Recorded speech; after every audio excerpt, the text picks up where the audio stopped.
여러분 안녕하십니까? 제 이름은 김영윤입니다. 오늘 유튜브 동영상으로 이것을 지켜보는 분들도 많이 계시고 또 앞으로 보실 분들도 많으실 것입니다. 저는 남북물류포럼 대표로 있고 본 세션을 우리 GSNJ 이사장님과 같이 협의하고 구성을 했습니다. 남북농업의 뉴놈을 어떻게 우리가 열어갈 것인가가 지금 세션의 가장 핵심적인 주제가 될 것 같습니다.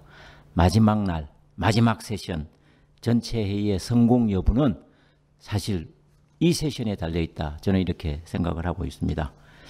한번 가열차게 진행을 한번 해보도록 하겠습니다.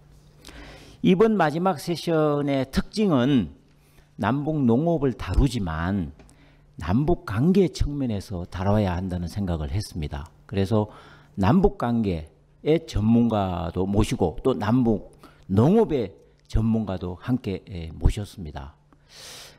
여러분들 보시는 바와 같이 정말 쟁쟁하신 분들, 이 분야에서는 타의 추종을 불허하는 그런 지식과 경험의 소유자라고 저는 생각을 합니다. 자, 그러면 두 분 발표자 되시는 분을 일단 소개를 하겠습니다. 우리 정욱식 교수님이십니다. 예, 인사해 주시고, 그 다음에 김관호 박사님. 네. 발제하신 분에 대한 토론을 우리 권영경 교수님이 토론을 또 하시겠습니다. 또 제 옆으로는 우리 김영훈 박사님, 농촌경제연구원, 그 다음에 이유진 박사님, 홍순직 박사님 이렇게 모셨습니다.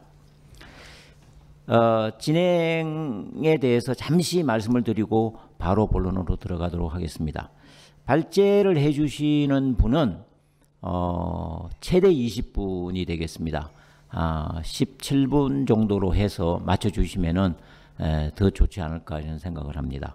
그리고 토론을 해주신 분은 최대 한 6분 정도 이렇게 해주시면은 제가 봐서 시간이 조금 남으면은 질문도 좀 받을 수 있으면 더 좋겠는데요. 지금 뭐 방청객에서 질문을 받고 이렇게 하기가 그렇게 쉬울 것 같지는 않습니다.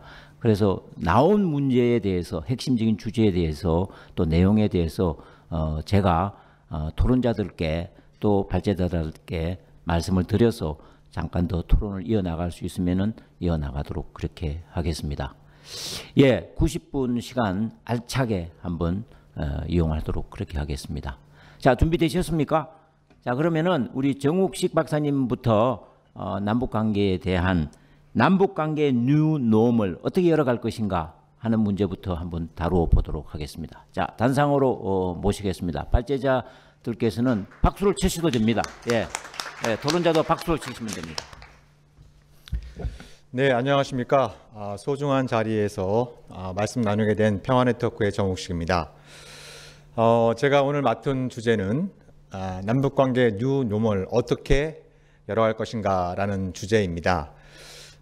제가 소개 사진을 보내드렸는데 보니까 21년 전 사진을 제가 보내드린 것 같습니다. 21년 사이에 제가 머리털이 좀 빠진 것 외에는 특별히 외모상의 변화가 없는 것 같아서 아마 방송을 보시는 분들께서도 알아보실 수 있지 않을까 하는 생각이 드는데요. 제가 21년 전에 그 대학을 졸업하고 평화네트워크라고 하는 단체를 몇몇 지인들과 만들었었는데 그때 이제 평화 문제에 관심을 갖게 된 결정적인 계기가 북한의 대기근 사태였습니다.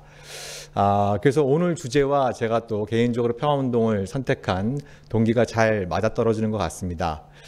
무엇보다도 그 평화라고 하는 의미가 골고루 쌀을 먹는다라고 하는 그런 평화, 한자를 우리가 해석을 해보면 그런 의미가 있기 때문에 이 평화 문제와 남북한의 그 농업 협력이 맞닿아 있지 않나 이런 생각을 좀 갖게 됩니다. 그래서 저는 주로 그 남북관계 한반도 정세에 대해서 말씀을 좀 드리면서 남북관계 지금 여러 가지 어려움이 많이 있는데 우리가 새로운 접근이 어떤 방식으로 가능할지 이런 부분들을 좀 중심으로 해서 말씀을 드릴까 합니다.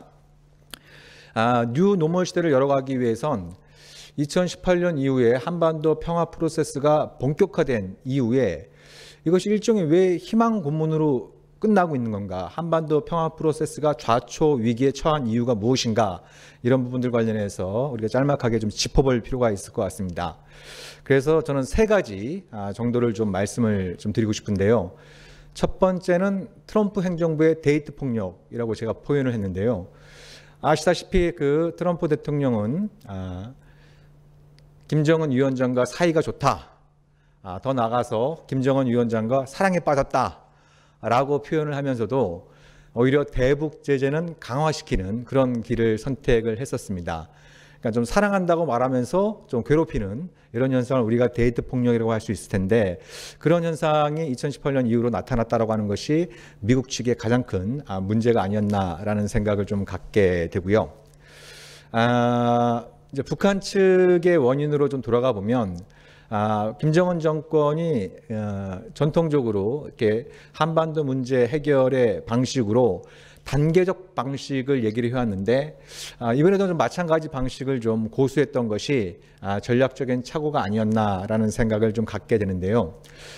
부연해서 좀 말씀을 드리면, 지난 그 작년 하노이 2차 북미 정상회담에서 나타난 것처럼 북한은 먼저 영변 핵시설을 폐기하고, 그리고 그거에 대해서 제재 완화를 비롯한 상응 조치를 받아내고, 그리고 나서 뭐 핵물질 정도를 처리하고, 또 그거에 대한 상응 조치를 받아내고, 마지막으로 핵무기 폐기를 제한하고 그거에 대한 또 상응 조치를 받아내는 이런 어떤 단계적인 방식을 고수를 해왔다라고 말씀을 드릴 수 있는데요.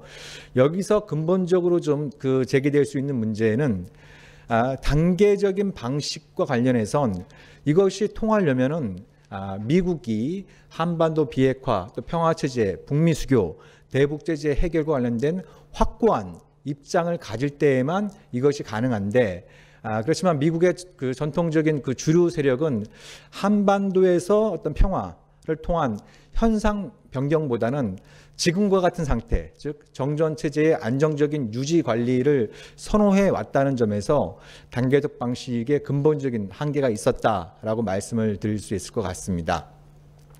그리고 세 번째로 그 문재인 정부가 아시다시피 그 한반도 운전자론을 표방을 했었는데요. 근데 이제 좀 그 실질적인 운전자가 되기 위해서는 목적지가 어디이고 또 어떤 경로를 밟아서 그 목적지를 가야 되는지 그걸 잘 알고 있는 일종의 좀 한반도 평화 프로세스의 안내자가 되었어야 했는데, 실질적으로 전개되는 상황을 보면은 대체로 좀 그 안내자라기보다는 좀 운전 기사에 가까운 모습을 좀 보였던 것이 또 한반도 평화 프로세스가 위기에 처한 그 중대한 그 원인이 아니었나 이런 생각을 좀 갖게 됩니다. 그래서 지난번 그 미국 대선에서 아시다시피 천신만고 끝에 조 바이든 민주당 후보가 당선이 돼서 여러 가지 기대도 나오고 있고 여러 가지 좀 우려도 나오고 있는 것 같습니다. 그래서 이제 대부분의 언론이나 전문가들은 미국의 새로운 행정부가 대북 정책을 재검토하고, 그리고 뭐 동아태 담당 차관벌을 비롯한 외교안보 라인을 구축하는데 한 6, 7개월의 시간이 소요될 것이기 때문에 일종의 북미 협상의 공백기가 내년 상반기 혹은 여름까지 이어질 것이다 라고 이렇게 전망하는 분들이 많이 계신데요. 그렇지만 외교에는 정해진 문법이 있는 것이 아닙니다. 그러니까 2009년 오바마 행정부 때를 복기를 해보면 2009년 1월 20일 날 오바마 대통령이 취임을 했고, 대북 정책을 외교 정책의 우선순위 가운데 하나로 삼으면서 바로 시도했던 것이 대북 정책 특별대표를 임명해서 평양의 특사로 파견을 하겠다라고 하는 그 제안을 2009년 2월 달에 그러니까 출범한 지 한 달 만에 그런 시도를 한 적이 있었습니다. 그렇지만 그 당시에 북한은 미국의 새로운 행정부의 대북 정책의 진정성을 판단하는 기준으로 한미 합동군사훈련의 실시 여부를 삼겠다라고 했었는데, 안타깝게도 그때 한미 양국이 한미 연합훈련을 실시하고, 특히 그 연합훈련의 내용 중에는 당시 김정일 국방위원장의 유고시 급변 사태 대비, 즉 작전계획 502구를 통해서 북한에서 급변 사태가 발생하면 한미연합군을 투입해서 무력 통일을 달성하겠다, 이런 내용을 또 연합훈련에 포함되면서 북한이 이거에 대해서 강력하게 반발하고 4월 달에 장거리 로켓을 발사하고, 그것이 또 유엔 안보리에 회부되고, 또 여기에 반발해서 북한이 2차 핵실험을 실시하고 이러면서 이제 대북 특사 파견이 무산된 적이 있었습니다. 그래서 내년 1월 20일 날 바이든 행정부가 공식적으로 출범을 하게 될 텐데 첫 번째 관심사는 공식적인 대북 정책 그 라인을 정비하기에 앞서서 오바마 행정부하고 유사하게 또 그 트럼프 행정부와 또 마찬가지처럼 대북 정책 특별 대표를 임명을 해서 초기부터 대북 정책 재검토, 또 한미 간의 협의에 들어갈 것인지 이 부분이 중요한 관건이 될 것이다라고 말씀을 드릴 수 있을 것 같습니다. 문재인 정부의 좀 문제점을 그러니까 뭐 방금 전에 말씀드린 것처럼 한반도 평화 프로세스가 좌초 위기에 처한 여러 가지 이유들을 우리가 그 얘기를 할 수 있겠습니다만 남 탓만 할 것이 아니라 내 탓, 그러니까 내가 잘못한 것은 없나. 정말 문재인 정부가 최선의 노력을 다했는데 한반도 평화라고 하는 것이 이게 일종의 불가항력이었나. 이런 좀 성찰적인 관점에서 우리가 문재인 정부의 문제점도 좀 짚어볼 필요가 있을 거다라는 생각이 드는데요. 제가 생각할 때 가장 큰 좀 문제점은 당장 할 수 없는 것은 할 수 있는 것처럼 얘기를 하고 반면에 해야 하고 할 수 있는 일은 하지 않았다라고 하는 이 부분이 문재인 정부의 가장 큰 문제점이 아니었나라는 생각이 드는데요. 저 역시 개성공단과 또 금강산 관광을 비롯한 남북 경제협력 사업이 재개되기를 간절히 희망합니다만 이들 사업은 유엔 또 미국 주도의 대북 제재에 워낙 촘촘하게 깔려있는 그런 상황이기 때문에 이들 사업을 재개하는 데 있어서는 제재 문제가 일정 정도 좀 해결돼야 가능합니다. 그렇지만 문재인 정부는 제재의 틀 내에서 제재가 존재하는 상황에서도 이들 사업을 재개하겠다라고 입장을 발표했다가 미국 쪽에서 안 돼! 그러니까 바로 좀 꼬리를 내렸던 이런 모습도 있었던 것이고요. 반면에 그 2018년도에 그 800만 달러에 달하는 대북 식량 지원 계획을 확정해 놓고도 미국의 눈치를 보다 질질 끌었습니다. 예, 그 질질 끌었다가 미국이 나중에 동의하면서 작년 5월 또 6월에 북한의 대북 식량 지원을 세계 식량기구를 통해서 지원하겠다는 입장을 밝혔지만 그때는 북한이 받지 않겠다라고 하는 그런 상황이 있었는데 사실 대북 식량 지원은 대북 제재와 무관한 거지 않겠습니까? 뭐 가까운 예로 보더라도 뭐 스위스라든지 프랑스라든지 또 스웨덴 이런 유럽의 여러 나라들은 2017년 대북 제재가 굉장히 강력해진 이후에도 식량 지원을 했었는데 문재인 정부는 미국의 눈치를 보면서 식량 지원의 또 시기를 놓쳤던 이런 사례들도 우리가 한번 복기를 해볼 필요가 있을 것 같습니다. 또 이제 그 할 수 있고 또 해야 될 일 가운데 또 이제 두 가지 정도 또 그 좀 말씀을 드릴 수 있을 것 같은데요. 첫 번째는 트럼프 대통령이 약속했던 한미 연합훈련 중단 문제였습니다. 특히 이제 작년 6월 30일 날 판문점 회동에서 트럼프 대통령이 거듭 김정은 위원장에게 연합훈련을 하지 않겠다고 약속을 했는데, 근데 그 다음 달에 존 볼턴 백악관 안보보좌관과 정의용 청와대 안보실장이 회동을 하면서 연합훈련을 실시하겠다라고 합의를 하고 그 내용을 발표를 하게 됩니다. 그러면서 여기에 대해서 북한이 굉장히 막말을 쏟아내면서 더 이상 남조선과는 상종하지 않겠다라는 입장이 나오게 된 아주 중요한 배경이 연합훈련, 그러니까 미국 대통령이 하지 않겠다고 약속했던 훈련을 한미 안보실장들이 이걸 하겠다고 그 결정을 번복하면서 일종의 북한의 대남 근친중호가 시작됐다라고 하는 부분을 우리가 좀 유념할 필요가 있을 것 같고요. 또 하나는 우리가 2018년도에 남북 관계 여러 가지 명장면들이 많이 있었습니다. 저는 그 중에 하나로 4월 27일 그 판문점에서 또 9월 평양 남북 정상회담 때 북한군 수뇌부가 총출동해서 문재인 대통령께 거수 격려하는 장면이 있지 않았습니까? 사실 이건 우리로서는 상상하기 힘든 얘기입니다. 예를 들면 뭐 김정은 위원장이 남한에 왔는데 국방부 장관부터 시작해서 합참의장, 육해공군 그 참모총장이 쭉 도열해서 김정은 위원장한테 거수 격려한다고 하는 건 우리 상상할 수 없는 얘기지 않습니까? 근데 그건 이제 김정은 위원장의 지시로 북한군 수뇌부가 거수 격려를 했는데 거기에 담긴 부분들 또 남북 정상회담에서 합의했던 것이 바로 단계적 군축을 실현하고자 하는 그런 내용을 담기 위해서 이제 북한군 수뇌부가 총출동해서 거수 격려를 했던 건데 그 이후로 전개된 것은 문재인 정부가 사상 최대 규모의 군비 증강에 나섰다는 겁니다. 예, 단계적 군축은 고사하고 이명박 박근혜 정부 때보다 국방비 증액률을 두 배 이상 높이면서 사상 최대 규모의 전력 증강을 했다라는 것인데요.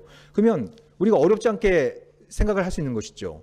문재인 대통령한테 거수 경례했던 북한군 수뇌부가 남측에서 사상 최대 규모의 전력 증강이 이루어지는 거 보면서 김정은 위원장한테 어떤 보고를 했을 것인가 라는 걸 갖다가 우리가 한번 떠올려 본다면 북한이 작년 8월 이후에 문재인 정부에 대해서 격렬한 비난을 쏟아부으면서 더 이상 상종하지 않겠다라고 하는 중요한 원인을 우리가 발견할 수 있게 되겠죠.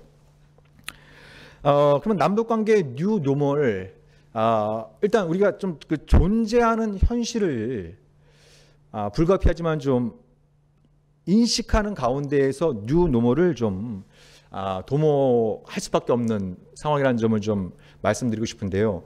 저는 이것을 기승전 비핵화라고 이렇게 표현을 했는데 이게 무슨 말씀이냐면 좀 남북관계 회복을 위해선 교류협력, 특히 이제 경제협력을 재개할 필요가 있는데 그걸 위해선 좀 제재가 좀 풀려야 되는 것이고 그 제재가 좀 풀리기 위해선 뭐 비핵화가 다 이루어지지 않더라도 비핵화가 본격적인 그 실현 단계로 진입할 때 제재도 좀 그 풀릴 수 있는 완화시켜 나갈 수 있는 그런 어떤 기회의 공간이 열릴 수 있다라는 것인데요. 그러니까 아까도 말씀드린 것처럼 지금 남북 교류협력, 특히 경제협력과 관련해선 유엔과 미국의 제재가 워낙 강력하고 촘촘하게 들어와 있는 상황이기 때문에 남북관계의 정상화를 위해선 제재 문제를 반드시 좀 풀어야 되는 상황이고 그걸 위해선 비핵화에 대한 전망을 우리가 만들어내는 것이 불가피하다. 뭐 일각에서는 비핵화가 너무 어려운 과제니까 또 냉정하게 볼 때 북한 정권이 핵을 포기할 수 있겠어? 라고 이렇게 의문을 포함해서 비핵화를 좀 후순위로 밀거나 그걸 좀 우회해서 남북관계 한반도 평화부터 좀 진전시켜보자라고 말씀하시는 분들도 많이 계시는데 저는 뭐 그 취지에 대해서 뭐 100%, 120% 동감합니다만 이게 현실적으로 너무 어려워졌다. 그러니까 아마도 과거 노태우 정부 또 그 김대중 정부 또 노무현 정부 이때 대북 포용 정책을 추구할 때와 오늘날 달라진 근본적인 어떤 상황 변화는 북한이 기술적으로 핵 보유이 됐다는 점이고 또 하나는 유엔과 미국 주도의 대북 제재가 너무나도 강력하고 촘촘해졌다라고 하는 이 상황을 인식하면서 우리가 남북관계의 뉴 노멀을 도모해야 된다라는 생각이 듭니다. 그래서 뭐 여러 가지 차원에서 우리가 그 말씀을 드릴 수 있겠습니다만 제가 오늘 짧은 시간 동안 좀 그 강조 말씀을 드리고 싶은 말씀은 비핵지대입니다. 비핵지대. 이게 무슨 말씀이냐면 우리 이 방송을 보시는 분들이나 또 이 자리에 계신 분들 가운데 비핵화가 뭐다라고 설명하실 수 있는 분 계십니까? 예.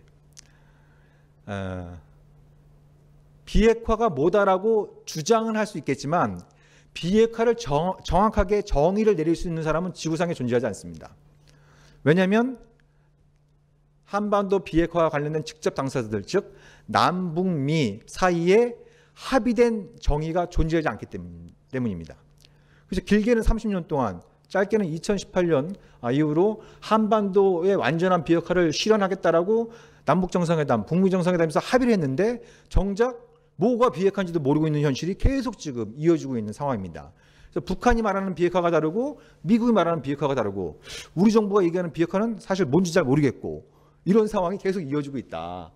그래서 이 상황을 돌파하지 않는 한, 이 상황을 개선하지 않는 한 바이든 행정부 출범 이후에도 한반도 평화를 도모하긴 또 남북 간의 협력을 도모하긴 어려운 부분이 있다라는 것인데요. 그래서 이 한반도라고 하는 좁은 시야를 넓혀서 좀 시야를 세계로 넓혀보면 우리가 좀 신선한 아이디어를 얻을 수 있는 부분이 있는데 그게 바로 뉴클리어 웨폰 프리존, 비핵무기지대, 줄여서 비핵지대입니다. 지금 전 세계 116개국이 비핵지대에 속해 있습니다.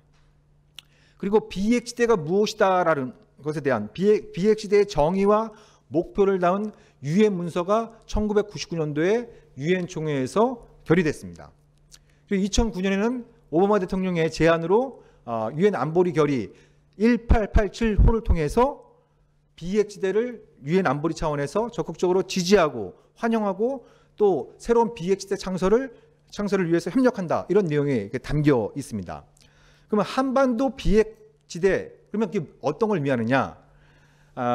한반도 비핵시대라고 한다면 지대의 당사자인 남북한이 핵무기를 갖지 않는 겁니다.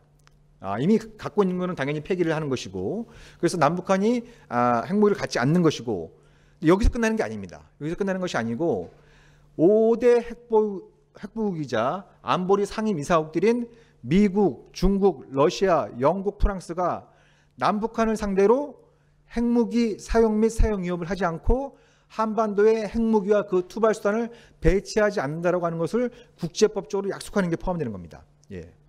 그래서 구체적인 내용에 있어서는 뭐 여러 가지 논쟁 지점이 많이 있습니다만, 아까 말씀드린 것처럼 한반도 비핵화에 대해서는 합의된 정의와 목표가 존재하지 않는 반면에, 우리가 한반도 핵 문제를 비핵시대 방식으로 풀 경우에는 이미 존재하는 유엔 문서의 기초에서 한반도 비핵화의 정의와 목표를 잡을 수 있다라고 하는 부분이 우리가 좀 주목해야 될 아주 중요한 부분인 것 같습니다. 그래서 이것이 이제 비핵시대가 새로운 해법이 될 수 있다라고 하는 부분은 여러 가지 차원에서 방금 전에 말씀드린 것처럼 없는 것 같고 헤매낼 것이 아니라 한반도 비핵시대를 한반도 비핵화의 정의와 목표로 삼을 경우에 그것이 존재하지 않았기 때문에 진전되지 못했던 핵 문제 해결뿐만 아니라 제재 문제, 평화협정 문제, 북미 수교 문제, 단계적 군축을 실현하는 문제, 이런 어떤 다른 문제의 진전을 가능케 하는 로드맵을 짤 수 있다라고 하는 것이 이제 중요한 지점이 될 수 있을 것 같고요. 또 하나는 이것이야말로 가장 자주적이면서도 타자적인 해법이라는 겁니다. 일단 한반도 비핵시대 논의가 시작되면 1차적인 당사자는 남북한이 되는 겁니다. 남북한이 되는 거고, 아까도 말씀드린 것처럼 유엔, 특히 유엔 안보리의 5개 상임이사국, 이 5개의 상임이사국은 한반도 비핵시대 조약의 의정서 체결국이 되는 동시에 아시다시피 대북 제재 완화와 해제의 실질적인 권한을 갖고 있는 나라라는 점에서 이 다자적인 협력을 도모할 수 있는 유력한 방식이다. 이 점을 좀 말씀을 드리고 싶고요. 근데 얼마 전에 바이든 후보가 대선 TV 토론에서 그렇게 표현을 했습니다. The Korean Peninsula should be nuclear free zone. 그러니까 한반도는 비핵시대가 되어야 한다. 그러니까 보통 미국 정부의 고위 관료나 또 유력 정치인들은 디뉴클리어라이제이션이라는 표현을 많이 쓰는데, 바이든은 뉴클리어 프리존, 비핵시대라는 표현을 사용을 한 게 굉장히 주목됩니다. 그리고 바이든의 핵무기 관련된 공약 사항 중에 중요한 것이 안보 정책에 있어서 핵무기의 의존도를 줄여나가겠다라고 하는 이런 어떤 부분들이 있는데, 바로 그런 부분들 우리가 잘 포착을 한다고 한다면 한미 간에 먼저 한반도 핵 문제 해법으로 비핵시대를 삼는 것을 공론화해 볼 수 있고, 여기에 대해서 한미 간의 일정 정도 공감대가 이루어진다고 한다면 이걸 한미가 북한에 대해서 공동의 제안으로 내놓을 수 있을 텐데, 그럼 이거에 대해서 북한이 수용할 것이냐? 뭐 아직 이것이 협상 테이블에 올라온 적이 없기 때문에 제가 단언할 수는 없지만, 근데 내용을 보면은 한반도 비핵시대는 북한이 오랫동안 주장해왔던 조선반도 비핵시대화, 또 조선반도 비핵화와 내용적으로 흡사한 내용을 포함하고 있습니다. 예. 그래서 이것이 공론화되면 일각에서는 이거 친북적인 것이 아니냐, 종북적인 것이 아니냐, 이렇게 시비를 걸 수 있겠지만 거기에 바로 포인트가 있는 것이죠. 예.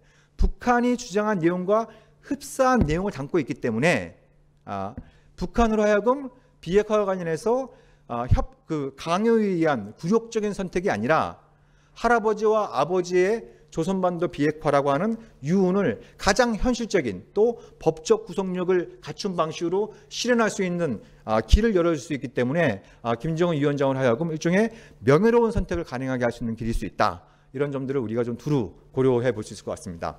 예, 이상으로 제 말씀 마치도록 하겠습니다. 감사합니다.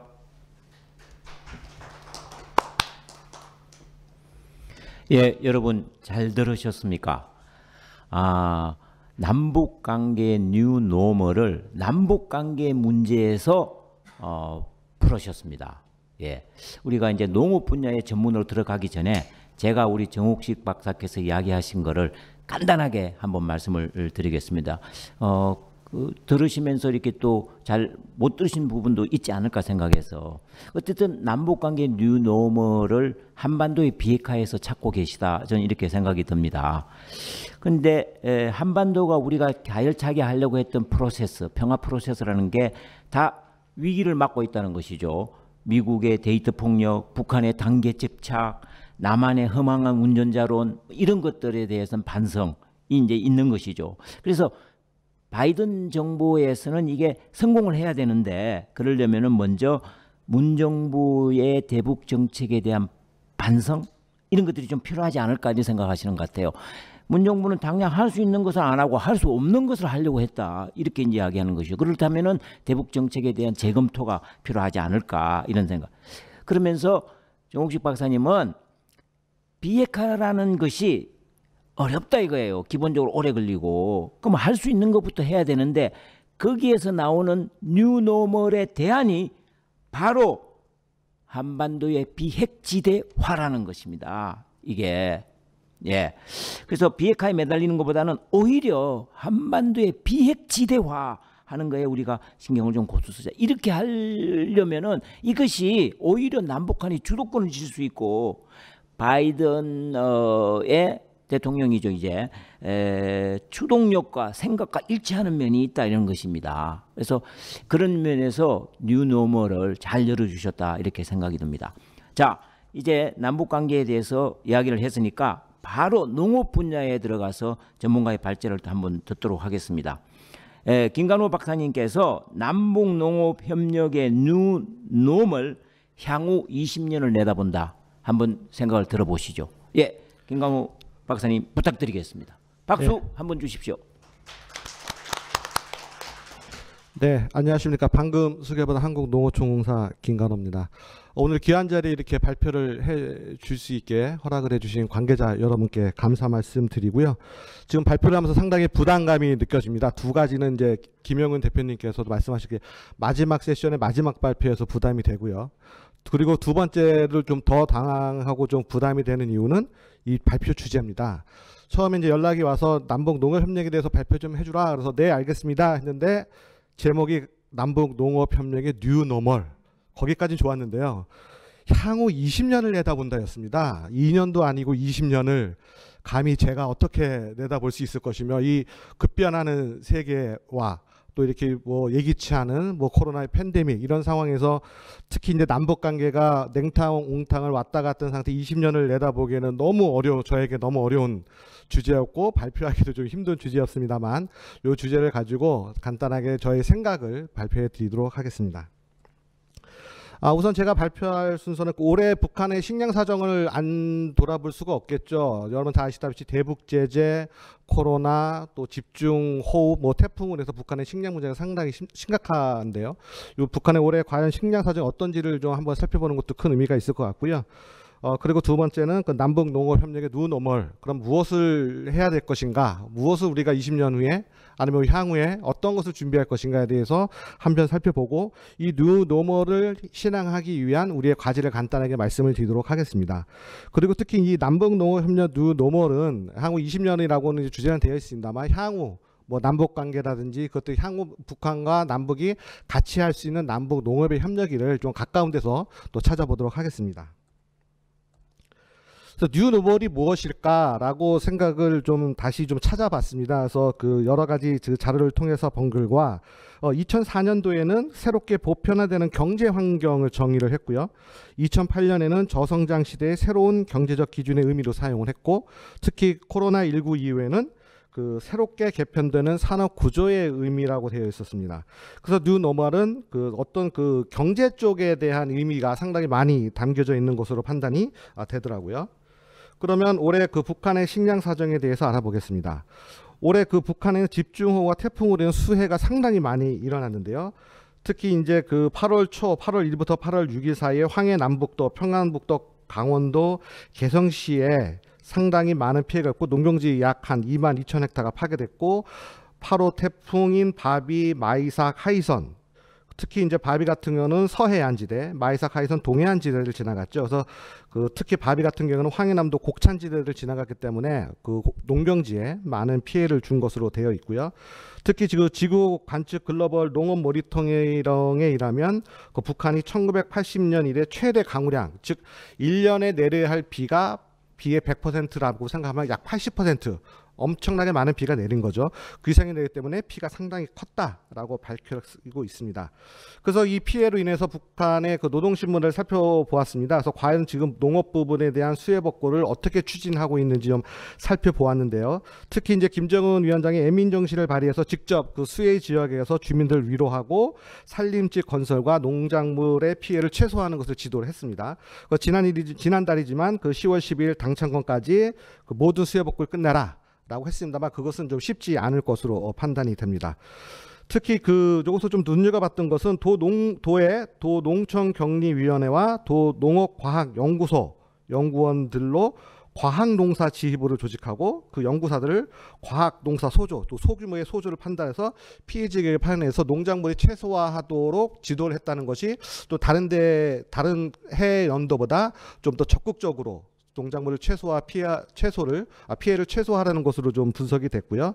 또 침수된 농가 밭의 배수 작업이라든지 농경지 복구, 일부 농작물을 새로 파종하는 등 농작물의 피해를 최소화하기 위해서 적극적으로 노력을 하고 있고, 보시는 그림은 얼마 전에 나온 북한에서 자연재해 복구 전역에서라는 선전한 포스터를 하면서 국민들을 독려하고 있는 전경이라고 할 수 있습니다. 북한의 식량은 여러분 잘 아시겠지만 만성적인 식량 부족이죠. 그래서 북한에서 소요하는 소요량을 한 번도 만족한 적이 없고요. 특히 고난의 행군 시절은 100만 톤 이상의 식량이 부족하기도 했습니다. 특히 올해 5월 중순 통일부에서는 올해 북한의 코로나로 인해서 약 한 86만 톤 정도의 식량이 부족할 거다라고 밝혔고요. 또 이런 비슷한 시기에 미국 농무부에서는 쌀을 수확을 도정한 기준으로 해서 약 136만 톤이 부족할 것이다. 이러한 양은 1994년 이후 최저가 될 것이라고 예측을 하였습니다. 그래서 저는 올해 북한의 식량 부족량 예측을 하기 위해서 두 가지를 좀 가정을 했습니다. 원래 북한의 데이터나 통계가 워낙 없기 때문에 가정을 해서 식량 부족을 예측하였는데요.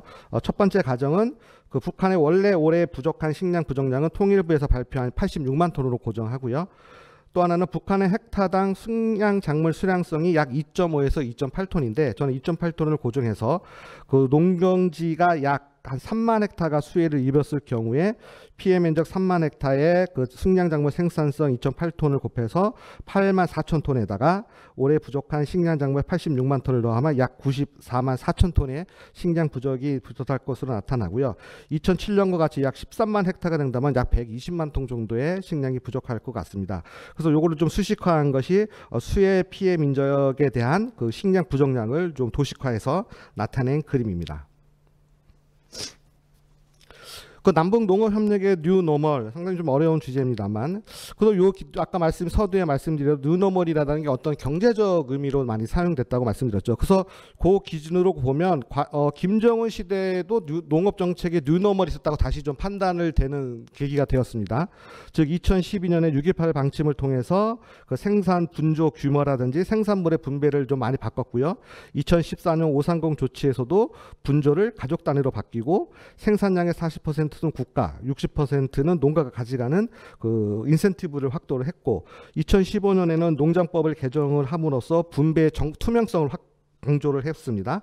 그리고 2016년도에는 올해까지죠. 국가경제 5개년 전략에서 농업 대매 부분에 대한 주체농법의 과학농사, 우량품종, 남새, 채소 온실과 버섯공장, 축산 부분의 과학화, 그 다음에 기계화 비율을 약 60에서 80%로 개선한다는 내용이었는데, 이것을 다시 좀 되새겨보면 김정은 시대도 이 농업 정책을 기준으로 해서 새로운 경제 정책을 폈다라고 다시 좀 판단을 했고, 쌀로서 사회주의를 지킨다는 만큼 북한에서의 쌀은 상당히 중요한 의미가 있다는 것입니다.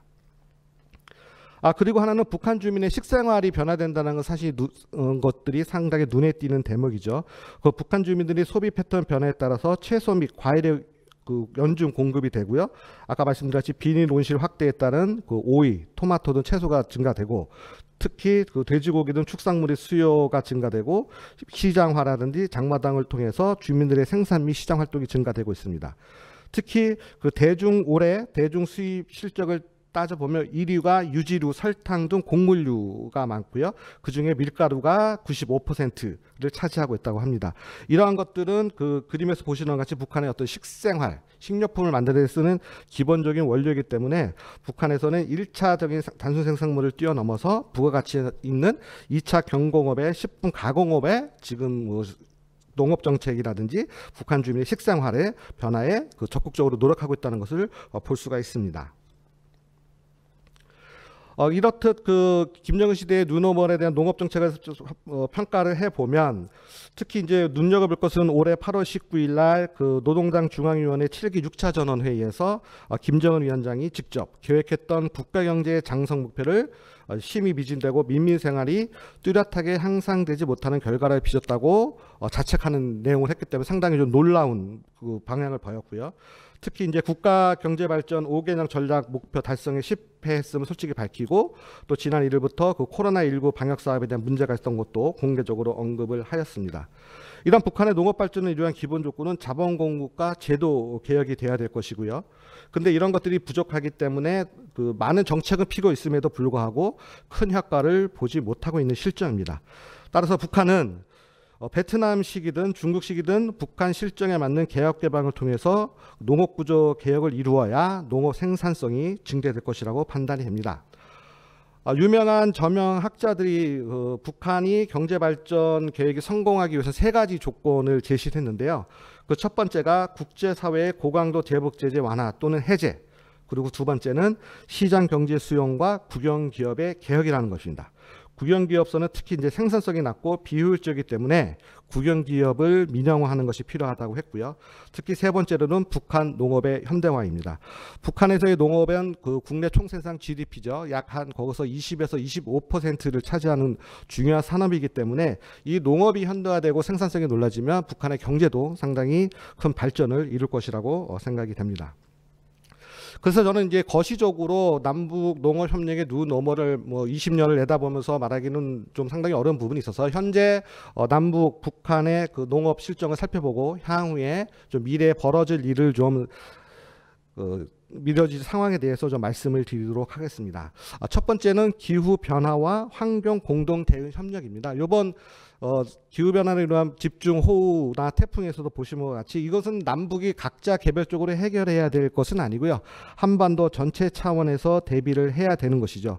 특히 북한의 식량 주요 공급원인 농작물에 위험을 주는 요소, 가뭄, 홍수, 병해충 등 다양한 자연재해가 존재해 있습니다.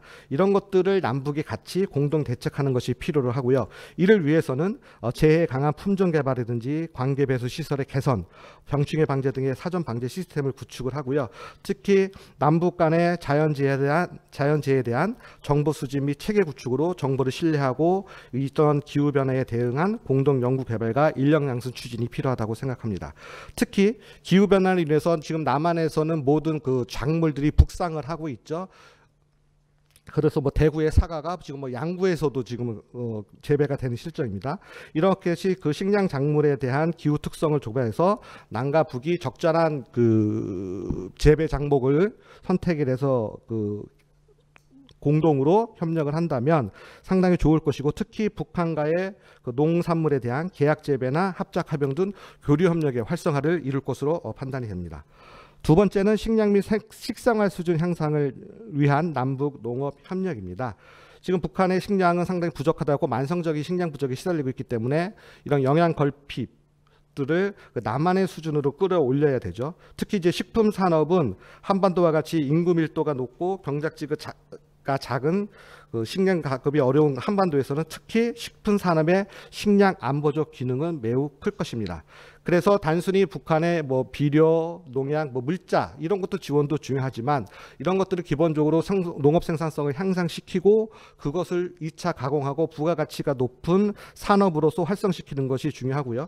그림에서 보이시는 바와 같이 북한의 어떤 이런 일반 식품 공장이라든지 곡물 가공 공장, 육류, 어류, 채소, 과일 공장들과의 협업을 통해서 그 생산 활동을 정상화함으로써 북한의 식품 산업을 활성화하고 이런 것들이 남한에게도 같이 대응하는 협력을 이룰 수가 있을 것으로 생각이 됩니다. 그럼으로써 2차 경공업까지 발달할 수가 있을 것이라고 생각하고요.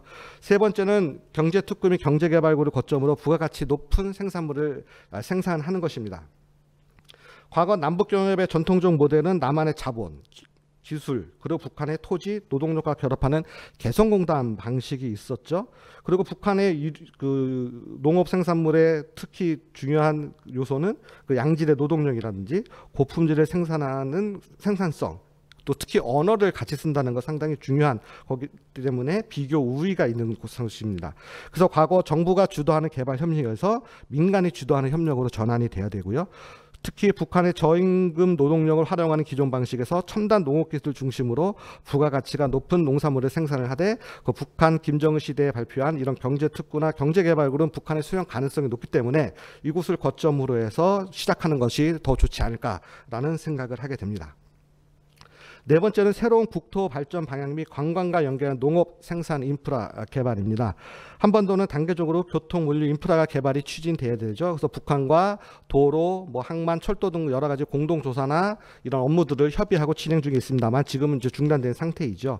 그래서 우리 정부가 지금 현재 추진하고 있는 한반도 신경제 구상에 맞추어서 새로운 국토 발전이 이루어지고 이 국토 발전에는 아까 말씀드린 그 북한의 그 가뭄, 홍수, 자연재해를 막기 위한 농업 생산 인프라도 상당히 중요한 몫을 차지하게 됩니다. 현재 북한에서는 그 농업용 저수지인지 관계수로 간척지, 물길 공사를 지금 추진을 하고 있거든요.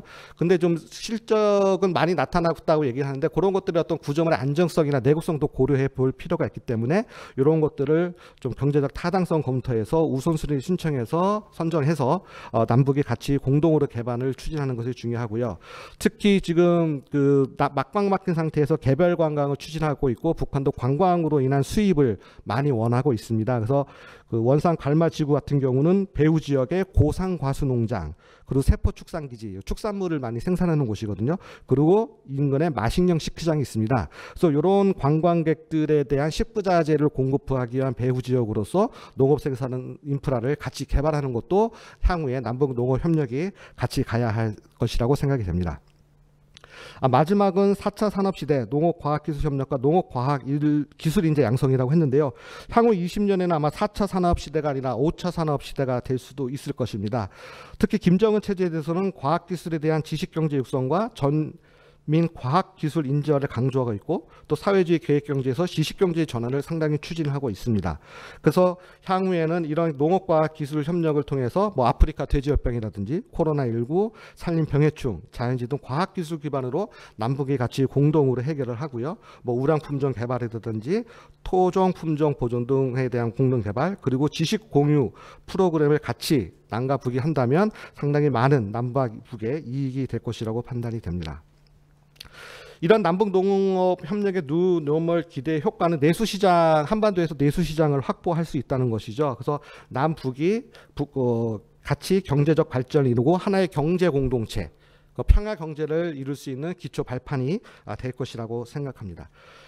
그래서 이런 것들을 말씀드린 중에 우리가 해야 할 것은 또 무엇인가라고 생각을 하고 우리가 또 이런 것에 대해서 준비를 해야 될 것이라고 생각합니다. 그래서 첫 번째는 한반도 생명 공동체로 인식을 전환을 해야 되는 것이죠. 남과 북이 별도로 있는 것이 아니라 남과 북은 하나의 한반도라는 거죠. 그래서 문재인 대통령도 남과 북이 생명과 안전의 공동체임을 강조를 하셨기 때문에 우리 국민들도 이런 한반도 생명 공동체, 남과 북이 같이 환경 조건에 있고 살아가야 된다는 인식 전환을 좀 많이 해야 될 것 같고요. 두 번째는 남북 합의사항 이행으로 신뢰를 회복하는 것입니다. 예를 들어 2018년도에 4.27, 9.19 여러 가지 남북 정상들이 만나서 합의사항을 했고 북한도 여러 가지 좀 불만적인 표현을 하고 있습니다만 이런 작은 사항이라도 하나를 지켜가고 아까 앞서 말씀하신 발제자께서 말씀하신 것 같이 해야 할 수 있는 것들을 우리가 최소한이라도 함으로써 그 북한과의 그 신뢰를 회복하는 것이 상당히 중요하다고 생각을 하고요. 세 번째는 뉴노멀이어서 경제적인 남북의 여러 가지를 강조를 했습니다만 경제적인 것도 중요하지만 한민족 한반도라는 보편적 가치를 같이 실행하는 것이 향후에 남북 농업협력을 떠나서 남북협력의 뉴노멀이 되는 또 우리가 준비해야 되는 그런 과제라고 생각합니다. 예, 이상 발표를 마치겠습니다.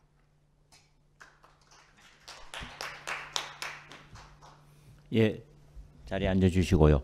시간 잘 지켜주셨습니다. 여러분 잘 진행되고 있습니다. 지금. 예. 우리 김관호 박사님은 뉴노멀, 농업 분야의 뉴노멀을 만들기 위한 목표 설정 그리고 방안 이런 것을 아주 분명하게 제시했다고 생각이 듭니다. 결국은 북한의 식생활을 변화시키고 지금 변화의 과정에 있는데 이것을에 대한 박차를 가야 되지 않겠냐 이렇게 생각하시는 것 같아요. 그래서 식생활 수준을 향상시키기 위한 농업협력을 해야 된다. 그렇죠? 그러려면은 그 방향을 경제특구나 개발구 이런 데 좀 진출을 해서 발전을 시키자. 그리고 뭐 관광 같은 것을 연계해서 농업 생산 인프라를 만드는 일에 우리가 생각을 해야 되지 않겠냐. 그러면서 더 넓게는 뉴노멀을 위해서 한반도 생명공동체 그리고 기합의한 것은 좀 제발 지키자 하는 이런 아주 말씀도 이렇게 해주셨습니다. 그런 것들이 한반도의 보편적 가치를 실행하는 것이다. 이렇게 요약을 할 수가 있겠습니다. 여러분 대단히 감사하고요. 발제해 주셔서 자 지금부터는 남북관계 전문가, 농업 분야의 전문가잖아요. 토론을 해 주실 분들은 네 분이신데 제가 이렇게 그룹핑을 좀 하겠습니다. 처음 말씀을 드릴 두 분은 우리 권영경 박사님과 홍순직 박사님은 남북관계에서 농업을 바라보는 그런 시각을 전달해 주실 것 같아요. 그리고 나머지 두 분 이유진 박사님과 김영윤 박사님은 농업 분야에서 남북관계를 바라보는 그래서 우리가 어쨌든 남북관계와 농업 분야를 믹스해야 되지 않겠습니까? 그래야 뉴노멀을 만들어낼 수 있지 않겠습니까? 그런 부분에서 지금부터 토론에 들어가겠습니다. 마지막 세션, 마지막 토론 되겠습니다. 여러분 권영경 박사님부터 초대하겠습니다. 부탁드리겠습니다. 예, 감사합니다. 이 귀중한 자리 초대해 주셔서 감사합니다. 오늘 이 저희 섹션의 큰 주제가 남북 문제 뉴노멀 시대를 열자 이제 이것이 큰 주제인데요. 그래서 요즘 여기저기서 사실 남북 경협 2.0 버전 시대를 열자, 뭐 또 남북 평화 협력 시대를 열자, 뭐 이렇게 다양한 용어들을 쓰고 있는데 그것은 결국은 아까 우리 정웅식 박사님이 발제하면서도 이야기하셨지만 지금의 환경이 북한이 핵 보유를 갖고 그러니까 핵을 갖고 있다라고는 기정사실의 그 현황과 그다음에 대북 제재의 이 남북 문제가 종속 변수로 돼 있다라는 이 현황, 이 두 가지가 이제 우리에게 이제 사실은 여러 가지 풀어야 할 주제로 이게 이제 돼 있다 보니까 이제 발상의 전환 또 그 혁신적 사고가 필요하지 않냐라는 차원에서 나온 것 같습니다. 그래서 저는 이제 보완적 차원에서 그 토론을 한다면 저도 이제 보완적으로 얘기한다면 저는 이렇게 생각합니다. 그래서 발상의 전환으로 뭘 해야 하느냐. 비핵화 프로세스와 더불어서 한반도 평화 경제 프로세스를 동시병행적으로 이것을 그 아주 구체화된 프로그램들을 여기에 담아가지고 결합시켜서 진행시켜 나가자라고 조금 말씀드리고 싶습니다. 물론 과거에 9.19 공동성명 당시에 뭐 시도 안 한 적은 그 시도해 뭐 좀 일부 했다고 저는 보여지기는 하는데 그러나 문제는 뭐냐면 그때는 김정일 시대였죠. 그래서 지금 김정은 정권은 굉장히 경제 발전과 경제 개발에 대한 아주 큰 열망을 갖고 있습니다. 그래서 이 열망을 담는 평화 경제 프로세스를 같이 결합시켰으면 좋겠다라는 겁니다. 그래서 이 비핵화 입구서부터 좀 더 이 경제적 인센티브가 부가적으로 되는 이 프로세스를 같이 나아가 주는 것이 어떨까. 그래서 이것은 결국 현 정부에서 많이 이야기하고 있는 평화와 경제의 연계 메커니즘을 구축해 나간다라는 거죠. 그래서 평화와 경제가 선순환적으로 상호 자극적 관계, 저는 상호 자극적 관계라고 표현하고 싶습니다.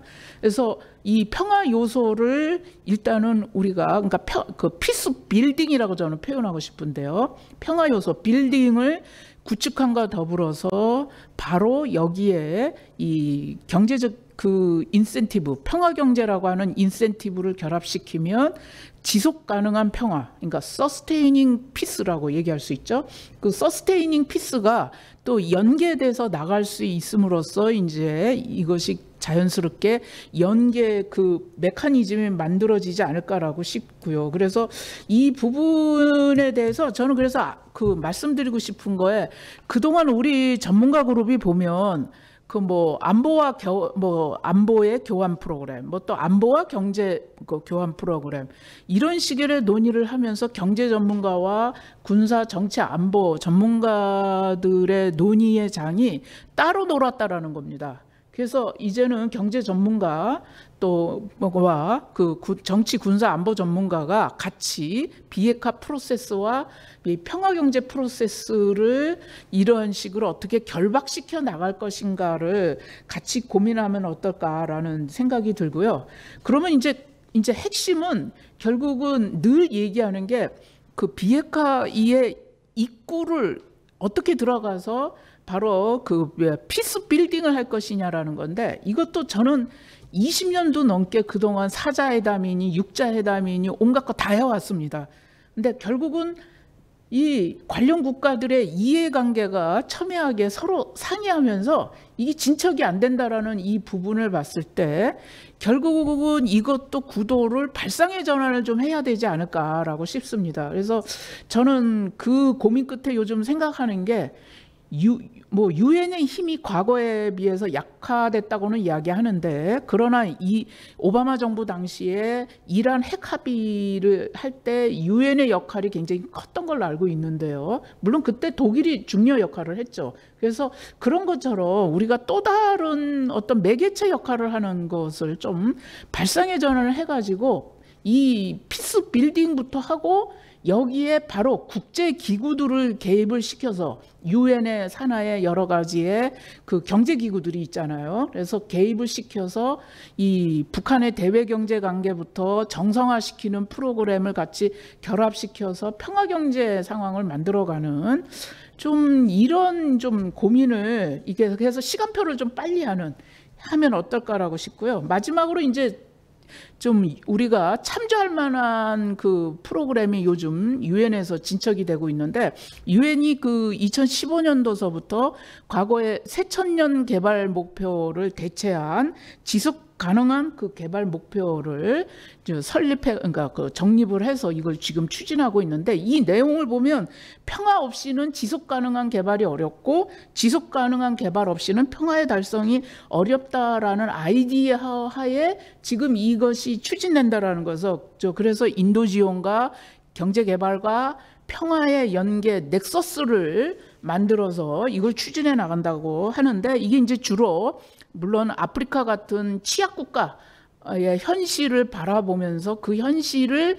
실제적으로 풀어가는 차원에서 이제 나온 걸로 알고 있는데 물론 한반도에도 그대로 적용 가능하냐 거기에는 또 물론 논란의 여지는 있습니다. 그러나 그 제가 보기엔 여기서 우리가 굉장히 좀 참조해서 또 한반도 그 유엔을 바로 이 프로그램을 유엔을 개입시켜서 한반도에 연장할 수도 있지 않을까라고 여겨지고 그랬을 때 제가 보기에는 농업의 분야가 가장 기본적인 분야라서 그 역할을 한다라고 여겨진다라는 거죠.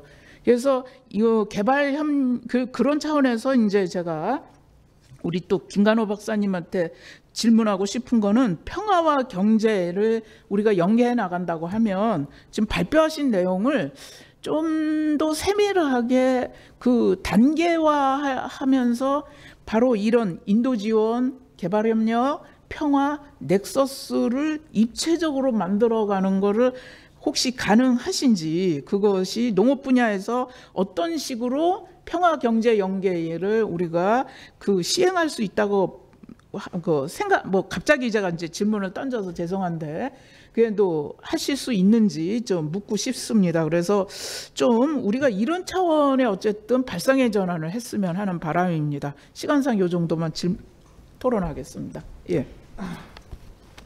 네, 감사합니다. 아주 시간을 또 잘 아껴서 말씀을 잘 해주셨습니다. 요지는 그런 것 같아요. 안보와 경제가 따로 놀았다. 그렇죠? 이제는 좀 같이 가야 된다. 발상의 전환, 평화 경제로 가자. 이런 이야기죠. 그거 갈 때 유엔의 프로그램을 잘 봐라. 예? 한반도에 적용할 수 있는 부분이 있다. 이렇게 요약을 할 수가 있겠습니다. 발제자한테 대한 질문이 나중에 조금 있었는데 한번 생각을 좀 해주시면 감사하겠습니다. 자, 그러면 두 번째 토론을 우리 홍순직 박사님께 의뢰를 하겠습니다. 부탁드리겠습니다. 예, 귀한 자리에 초대해 주셔서 대단히 감사합니다. 저는 원래 지금은 한라대학교 경영학과 연구교수로 있지만 그전에는 현대 아산 금강산 개성공단 사업을 했던 현대 아산의 경제자문을 해줬던 현대경제연구원에 근무를 했었습니다. 그런 측면에서 북한이 남북 경협을 하고 뭐 그것이 농업이든 뭐 SOC 부분이든 뭐 관광 부분이든 북측이 원하는 파트너 경협 상대자로 인정을 해야 된다는 그런 부분을 말씀드리고 싶고, 그리고 이제 우리 사회자분께서 우리 김영민 박사님께서 저한테 남북 관계에서 농업 부분을 보자 그렇게 말씀하셨고, 이 주제가 지금 뉴노멀인데 노멀 가는 게 이제 보통 우리 상식선에서 평범한 일상적인 건데 거기다가 뉴가 들어갔으니까 어떻게 보면 개혁이라는 건데 그 개혁도 단순히 변화가 아니라 소위 말해서 패러다임 시프트가 될 수 있는 그런 새로운 혁신을 있어야 되지 않나. 그런 측면에서 본다 그러면 지금 사실 발표하시면서 김관호 박사님도 말씀하셨다시피 향후 20년 남북관계 이틀 후에가 갑자기 북한이 뭐 개성공단 연락사무소 폭파할지도 모르는 상황인데 20년을 본다 하는 건 매우 어려운 상황입니다. 그럼에도 불구하고 남북관계에서 우리가 농업을 본다 그러면 저는 이 정부의 그 대북 정책, 특히 경제 부분의 대북 정책은 한반도 신경제 구상과 평화 경제라고 할 수 있겠습니다. 이 두 개를 연합시켜 본다면 결국은 평화를 위해서 남북한 교류 협력을 해야 되고, 그리고 남북 교류 협력 활성화를 통해서 평화를 만들어 감으로써 평화와 경제가 선순환하는 건데, 그 부분에 있어서 북한이 가장 지금 힘들어하고 있는 부분 바로 식량난 해결 문제, 인민들이 먹고 사는 문제, 앞에 김일성, 김정일 시대와 달리 인민생활 향상, 애민주의, 그리고 어떻게 보면 이전 아버지, 할아버지 세대보다도 훨씬 많은 인민들과 같이 호흡하는 모습을 보이고 있는 그런 상황에서 본다 그러면 농업 부분에서는 다른 어떤 부분보다 굉장히 협력 분야에서 남북관계 발전을 위해서 좋지 않을까. 그래서 우선 현재 남북한 농업 협력에 있어서 왜 이것이 중요한가, 그것이 남북관계 개선에 얼마나 기여를 할 수 있는가 측면에서 본다 그러면 결국은 이제 한반도 신경제 구상이나 이런 평화 경제를 하려면 단기적으로 봐서는 남북한 상호 신뢰를 쌓는 게 중요하다. 그 신뢰를 바탕으로서 중장기적으로는 지속 발전 가능성이 있게 꾸준히 서로 약속을 지켜가면서 하나하나 만들어가는 거다. 그런 측면을 본다 그러면 우선 농업 부분의 협력은 먹고 사는 문제, 인권 차원에서 매우 국제사회나 우리 남북한 남한 내부에서도 다른 어떤 교류 협력보다도 국민적 공감대를 얻을 수 있다. 국민적 공감대, 어떤 정부든지 정책으로서 효력을 발생하려고 그러면 리더십도 중요하지만 팔로우십도 중요합니다. 그러려고 그러면 결국 국민들 공감대를 형성해야 되는데 그것은 바로 농업 부분의 협력을 통해서 좀 더 국민적 공감대라든지 남북 교류 협력 사업의 구동력을 높여 나갈지 않을까 싶고, 또 한편으로는 지금 김정은의 여러 가지 대북 정책, 여러 가지 경제 개혁 개방 정책, 물론 경제개발구 농업 부분에 7개의 경제개발구를 만들어 가고 있지만 다른 부분보다 과학 영농을 굉장히 중시하고 있습니다.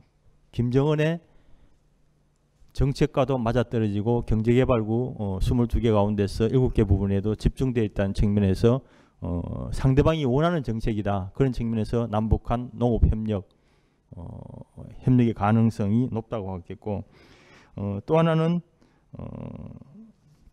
우리가 이미 5.24 조치 이전에 남북 농업협력을 통해서 그 당시 보면 수산업을 제외한 남북한 농업, 축산업을 합쳐서 본다 그러면 2005년에 약 한 23.7%, 남북 교류 협력의 약 한 4분의 1을 차지했습니다. 그리고 시간이 지남에 따라 개성공단이 열리고 함에 따라 이제 비중은 줄어들었지만 바로 중단되기 5.24 조치 바로 직전인 2009년에도 약 한 12.4%를 차지할 만큼 이미 우리는 남북한 농업협력을 통해서 성공 사례를 만들어 왔다.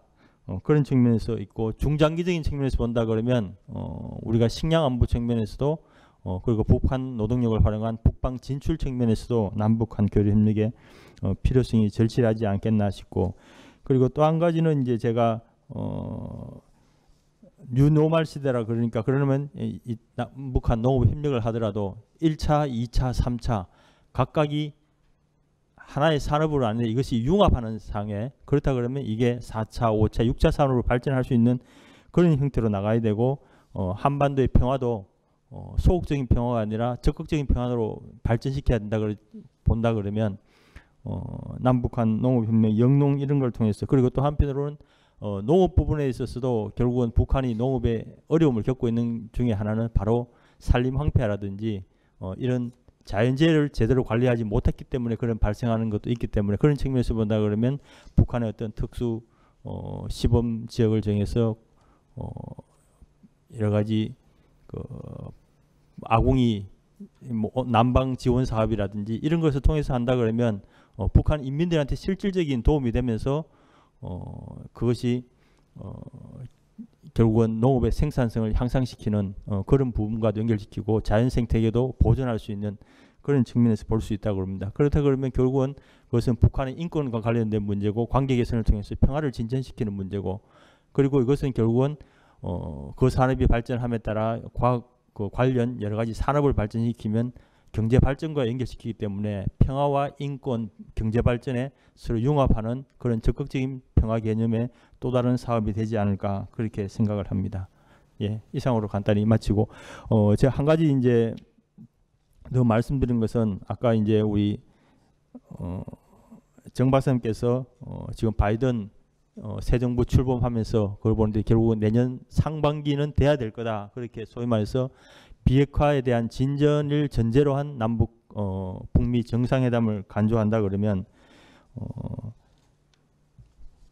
지금 우리 정부의 어떤 대북 정책이 앞서 말씀하실 때 약간의 타이밍을 놓쳤다고 말씀하셨는데, 그런 측면에서 본다 그러면 향후 이 정부가 남은 임기가 사실 내년부터 이제 상반기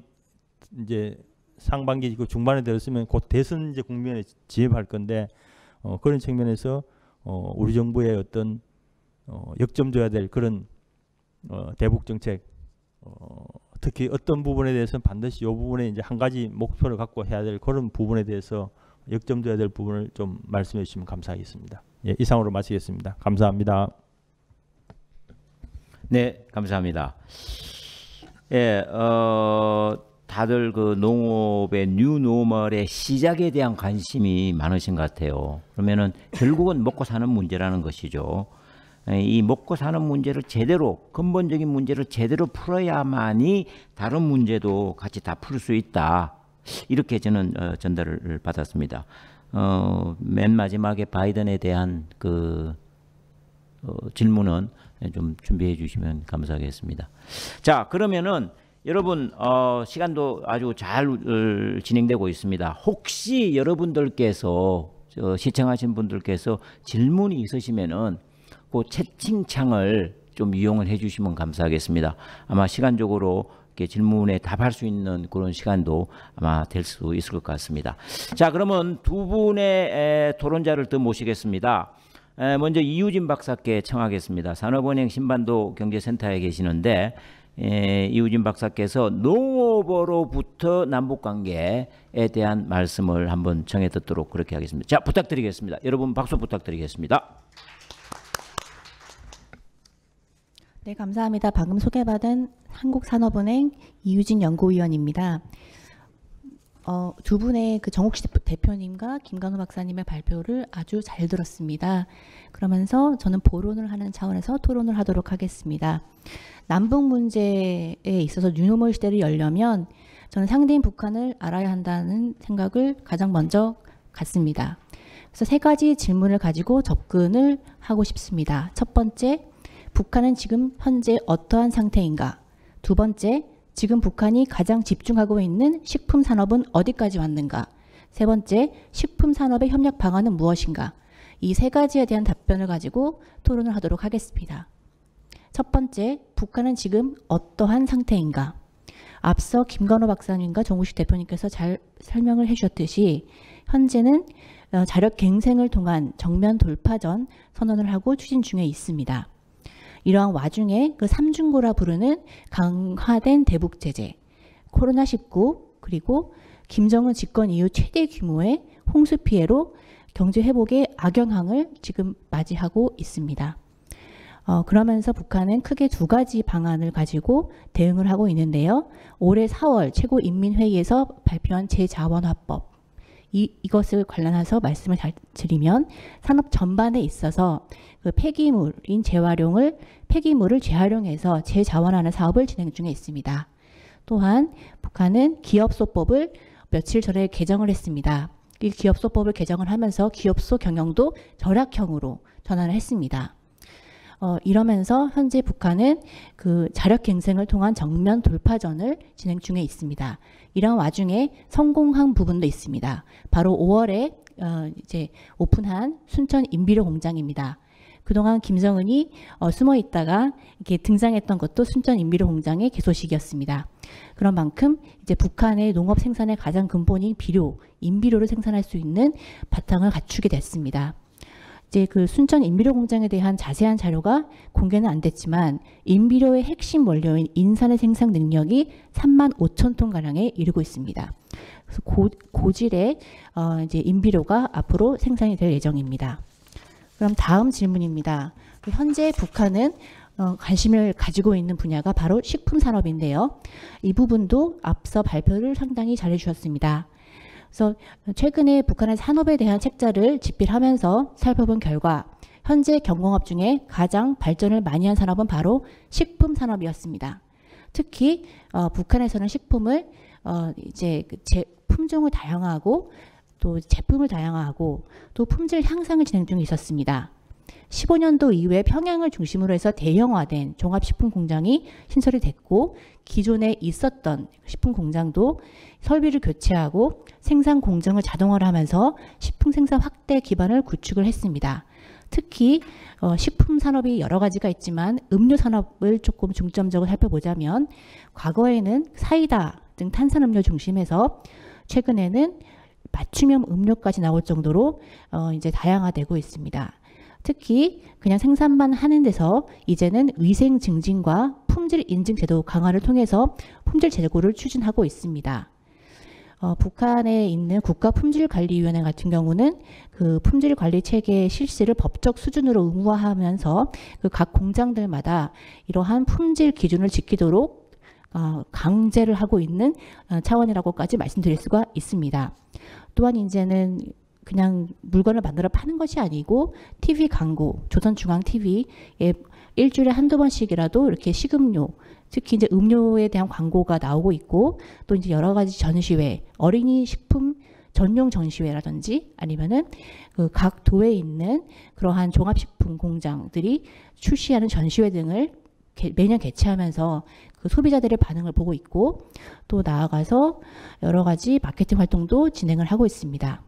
그럼 마지막으로 이런 식품 분야의 협력 방안이 무엇이 있는가라고 했을 때 물론 북한이 이제 식품 산업을 많이 발전을 시켰지만 그럼에도 가공 공정 등 아직까지 그런 세계 수준에 미치지 못합니다. 제가 북한 과자를 먹어봤지만 맛은 있습니다. 하지만 여러 가지 아직까지 사탕이 좀 끈적거리는 것이 있고 껍질에 묻어 나오는 것이 있고 그런 부분들이 있었습니다. 그래서 이제 이런 것들 이제 앞으로 그 여건이 조성이 된다면 남북 식품 협력이 이제 좀 제안을 드릴 수가 있겠는데요. 평양은 이미 이제 여러 가지 종합식품 공장들이 이제 포화 상태이기 때문에 그 지방을 중심으로 한국의 가공 기술과 설비 도입을 이전하는 방안들을 말씀드릴 수가 있겠습니다. 이제 지방 같은 경우는 인건비가 싸고 또 땅값도 싸기 때문에 진출할 수 있는 그러한 가능성이 높고요.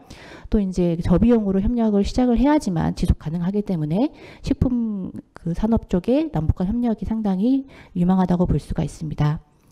또한 이제 마지막으로 그 뉴노멀 시대를 맞이해서 식품 산업은 단순한 그런 식품 생산을 넘어서 첨단 기술과 문화, 관광 등과의 융복합을 통해서 연간 산업으로 확장 차원에서 앞으로 협력이 가능하기 때문에 상당히 하나의 주요한 그 뉴노멀 시대의 대안으로서 식품 산업 협력 방안을 제안해 봅니다. 이상으로 토론을 마치도록 하고 또 이제 두 분 발표자님들께는 관련해서 또 새로운 여러 가지 식품 분야 쪽에서 남북 간에 할 수 있는 것들이 무엇이 있는지 추가적으로 질의를 해보고 싶습니다. 감사합니다. 네, 감사합니다. 오늘 같이 북한 농업하면서 먹는 문제가 이렇게 중요한가 제가 새삼 이렇게 생각이 드네요. 또 먹는 문제를 건드려 주셨습니다. 예. 식품 산업 제가 생각하기에는 그렇습니다. 이게 지금 북한에서 발전하고 있다 이거예요. 발전하고 있다니까 잘 되는 분야를 더 잘 되게 해보자 이런 뜻이 아니었는가 생각이 듭니다. 가공 공정에 아예 첨단 기술을 넣어서 융합시켜서 더 잘 되도록 해보자 하는 그런 요지인 것 같습니다. 자, 그러면 마지막 토론자를 모시겠습니다. 김영훈 박사님인데 농촌경제연구원에서 평생이라고 하면 될까요? 평생을 북한 농업에 지금까지는 적어도 제가 김영훈 박사 알게 된 지가 25년이 넘습니다. 사실은. 그러면 평생 아닙니까 이게? 자, 마지막 세션의 마지막 토론 중에서도 마지막을 장식하는 토론 부탁 올리겠습니다. 예, 감사합니다. 평생을 연구를 했는데 속 시원하게 토론을 못할 것 같아서 지금 걱정입니다. 저도 김관호 박사하고 똑같은 고민을 했는데요. 남북 간의 농업협력, 경제협력, 농업교류협력, 그리고 북한 농업이 상태가 지금 어떤가, 상황이 어떤가 그런 거에 대해서 토론하라 그러면은 토론 주제도 무궁무진하고 토론할 것도 굉장히 많이 저도 연구를 해왔기 때문에 할 것이 많은데 뉴노멀 시대에 딱 붙이니까 할 말이 별로 없더라고요. 그래서 제일 먼저 한 것이 뉴노멀의 양상이라는 게 무엇인가 그걸 한번 쭉 찾아보기 시작했습니다. 물론 두 분 발표 자료도 읽어보고 거기에 뉴노멀이라는 게 남북한 농업협력, 북한 경제, 남북관계에서 어떻게 나타나고 있는가. 그 다음에 이제 다른 시사적인 글이라든지 그런 것들도 다 읽어봤어요. 그래서 이제 뉴노멀이 뭐냐? 지금 내가 당장 남북한 농업협력, 교류협력에 뉴노멀이라는 주제로 뉴노멀 시대의 농업교류협력은 어떻게 해야 되느냐를 토론해야 될 때 뉴노멀을 제가 어떻게 받아들여야 되느냐 거기에 대해서 이제 여러 가지를 찾아봤습니다. 물론 이제 전문가마다 다 다릅니다. 보는 눈이 어떤 분은 망원경을 끼고 보고 있고 어떤 분은 현미경으로 들여다보고 있고 어떤 분은 근시안경, 어떤 분은 또 돋보기, 맨눈으로 보는 사람도 있겠죠. 그런데 여기 두 분의 발표 자료를 읽어보니까는 정옥식 대표님은 망원경을 끼고 굉장히 멀고 큰 그림을 보신 것 같고. 김관호 박사님은 구체적인 농업협력을 하신 거 보니까 아주 현미경을 끼고 보신 것 같습니다. 그러면 저는 좀 다른 안경이라든지 좀 맨눈으로 봐야 될 텐데 그래서 그대로 한번 노력을 해봤어요. 뉴노멀이 뭐냐? 그러면 우리가 생각하는 남북한 농업협력, 교류협력에서 뉴노멀을 볼 때 세 가지로 압축되는 것 같아요. 그 양상이라는 것이 하나는 환경, 생명 가치의 중시, 보호 강조되는 것, 또 하나는 언택트 문화의 확산, 그 다음에 이제 국제 경제에서의 디커플링. 이게 세 가지로 압축되고 여기에 대해서 모든 전문가들이 이의를 달지는 않는 것 같아요. 그러면 이 세 가지 환경에서 남북한 농업협력에서 농업협력을 어떻게 우리가 추진해야 되고 어떤 사업 분야를 발굴해야 되고 어떻게 추진해야 되고 그런 것을 이제 발견해야 되지 않습니까? 그것을 논의해야 되고 그것이 바로 오늘의 이제 중요한 토론 주제가 될 텐데 첫 번째 두 가지 환경, 생명 가치의 중시, 보호라는 측면에서 볼 때 우리가 여태껏 추구해오던 농업협력, 남북 간의 농업협력, 환경협력 여기에선 더 이상 할 말이 없는 것 같아요. 그것이 바로 환경, 생명 가치의 중시, 보호와 아주 밀접하게 관계가 돼 있기 때문에 그대로 추진해도 무관하기 때문에 특별한 것은 없는 것 같아요. 제가 새로운 아이디어가 없습니다. 그 다음에 두 번째 언택트 문화의 확산. 이것이 지금 새로운 환경이냐, 그리고 또 새로운 남북한 농업협력 방향을 결정지을 수 있는 양상이냐 할 때, 이건 또 그 우리가 기존에 추구하던 남북 간의 농업협력을 확산해야 된다, 확대해야 된다, 그것과는 정반대의 길인 것 같아요. 언택트라는 것이. 우리가 대북 농업협력을 한다 할 때는 물자의 교류도 있지만 가장 중요한 것은 사람의 교류, 기술과 정보의 교류거든요. 그렇다면 언택트는 반대의 것일 것 같습니다. 여기서도 별로 할 말이 없는 것 같아요.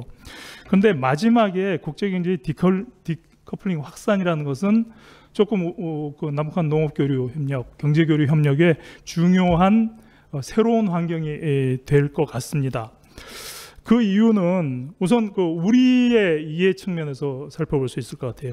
우리 경제는 여태까지 국제무역을 확대하는 가운데 성장해 왔습니다. 우리 경제 발전에 굉장히 중요했어요. 국제무역. 국제무역이라는 것은 분업을 기초로 하잖아요. 그 다음에 또 우리 그 시장, 우리 경제의 주요 시장을 우리 경제 내부에 뿐만 아니라 외부의 시장을 굉장히 활용을 하면서 또 성장을 해왔단 말입니다.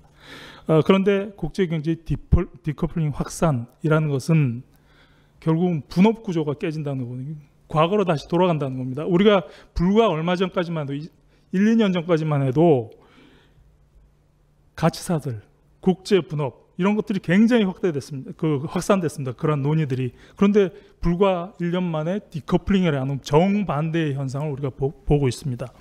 그래서 결국은 내부적으로 우리 경제가 성장 동력을 확보하고 시장을 유지 확대해야 되는데 이 디커플링 상태에서는 어렵게 됐다. 결국은 남북 간의 경제 협력, 남북 간의 경제 교류, 남북 간의 경제 통합, 이것이 대단히 중요한 시대적 과제로 지금 대두하게 된 겁니다. 우리 측면, 우리의 눈으로 봤을 때.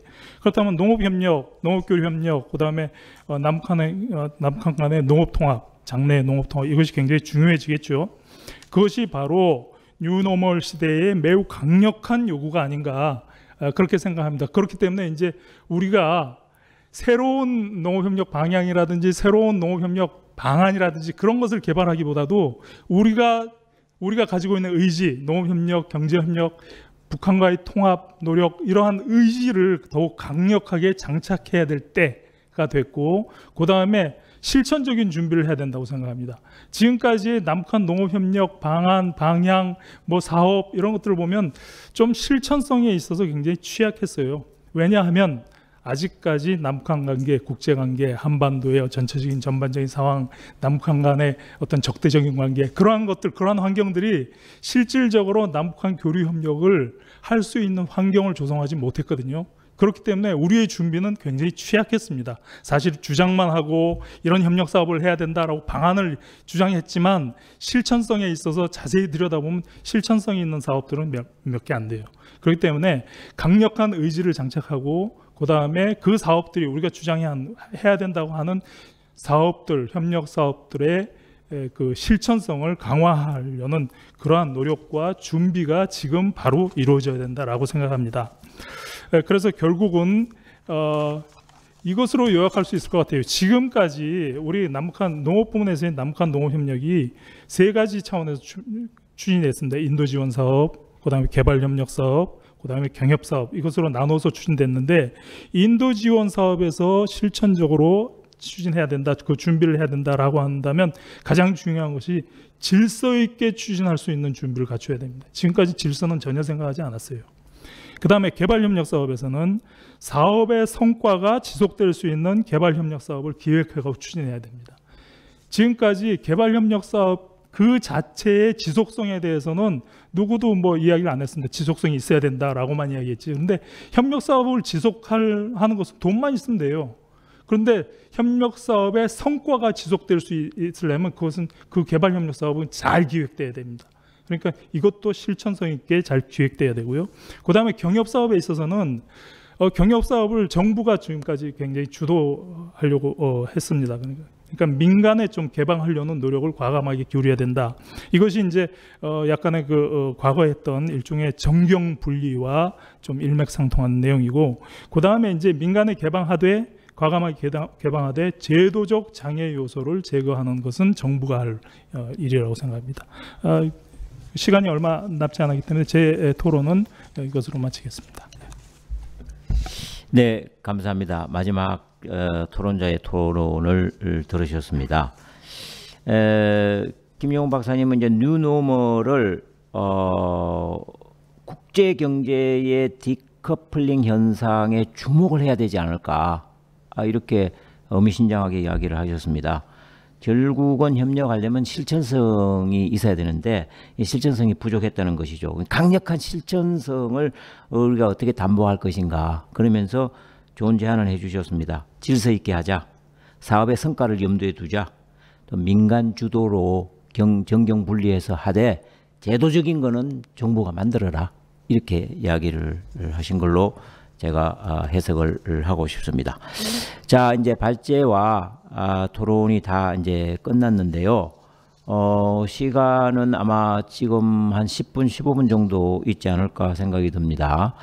그래서 발제자께서 마지막을 이야기를 하시면서 지금 채팅방에 올라온 질문을 좀 소개해 드리면서 대답을 좀 듣도록 그렇게 하겠습니다. 정옥식 박사님과 김관호 박사님께 다 질문이 왔습니다. 자, 먼저 정옥식 박사님께 지금 말씀하신 비핵지대화, 한반도의 비핵지대화가 참 설득력이 있는 제안인데 정부가 이제까지 이를 추진하지 않는 이유가 뭘까요? 몰라서인가요? 아니면은 하고 싶지 않았는가요? 무슨 장애가 있습니까? 거기에 대해서 이와 연관해서 또 질문이 있습니다. 한반도의 비핵화하고 비핵지대화가 어떤 차이가 나느냐? 얼핏 듣기에는 좀 이해가 잘 안 된다. 북한의 핵무기를 폐기하는 것인가요? 아니면 한반도에서 핵무기는 제거하되 핵물질은 여전히 가지고 있는 것이 한반도의 비핵지대화인가요? 어떻게 하는 것이 비핵지대를 완수했다고 볼 수 있는가요? 또한 더 중요한 것은 검증할 수 있는 효율적 방법, 실효적 방법이라고 생각이 드는데 어떤 방법으로 그러면은 한반도의 비핵지대화를 검증할 수 있겠는가? 그렇게 이제 물어오셨습니다. 좀 준비를 해주시고, 그리고 김관호 박사님한테는 간단한 겁니다. 작년에도 북한의 식량의 부족이 심각했다고 알고 있는데 그때는 도대체 어떻게 극복을 했는지, 식량을 수입을 했는지 아니면 원조를 받았는지 그 부분에 대해서 좀 구체적으로 말씀을 해주시면 감사하겠습니다. 이렇게 이야기를 하셨거든요. 그리고 나머지 우리 발제자들께서 토론자들께서 질문하신 것도 있으니까요. 그 부분을 좀 넣어서 이렇게 말씀해 주십시오. 먼저 정옥식 박사님께서 그 질문을 좀에 대해서 좀 대답을 해주시면 감사하겠습니다. 네, 그 좋은 코멘트 말씀과 또 질문 감사합니다.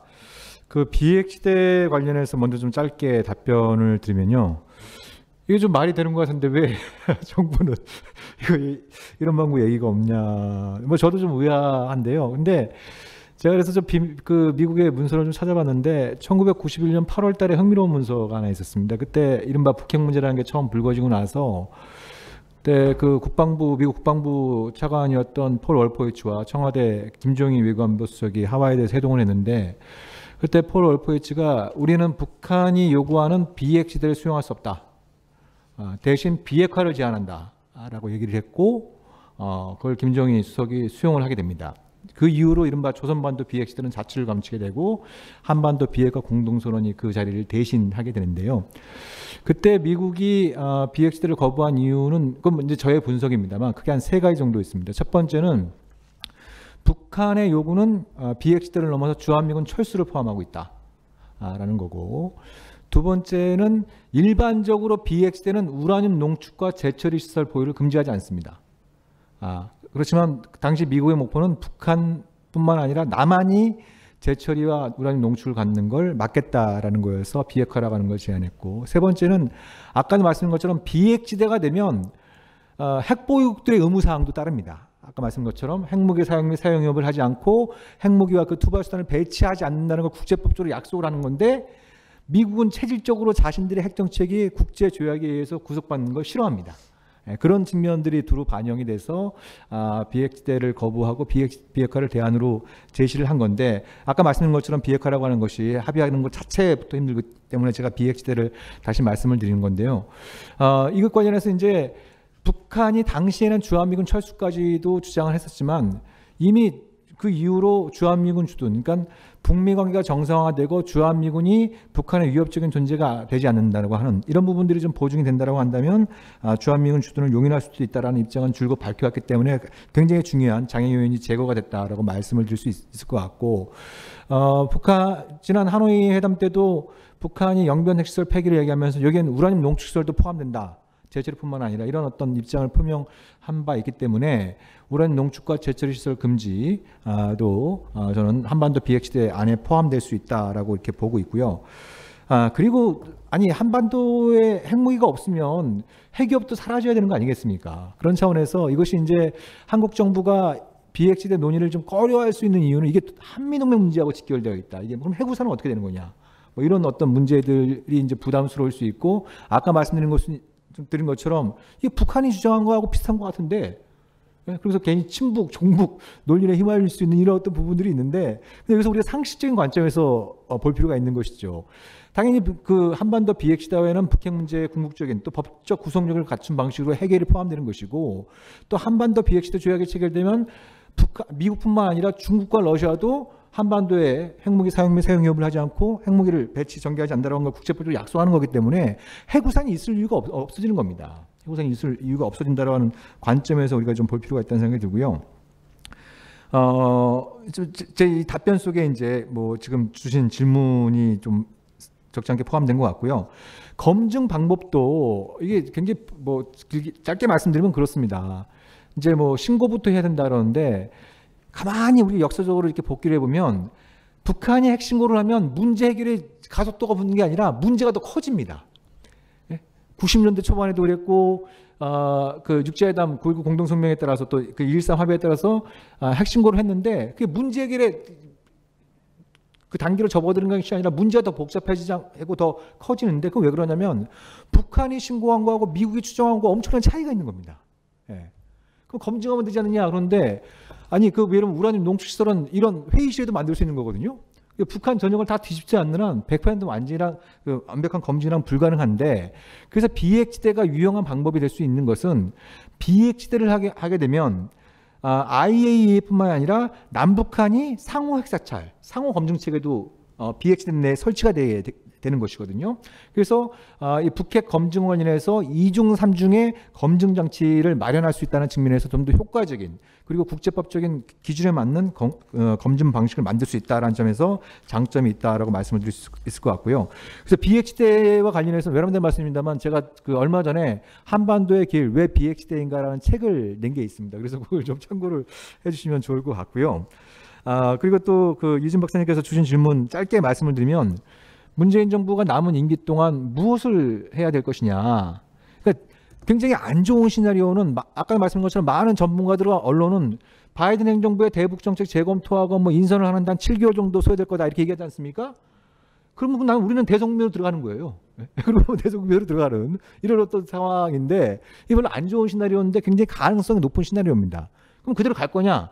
우리는 새로운 대안을 만들어야 되는데, 첫 번째 대안은 뭐냐면, 바이든 이제 인수위하고 접촉을 하면서 대북 정책 특별대표를 조속히 임명을 해서 한미 간에 같이 대북 정책을 재검토하자.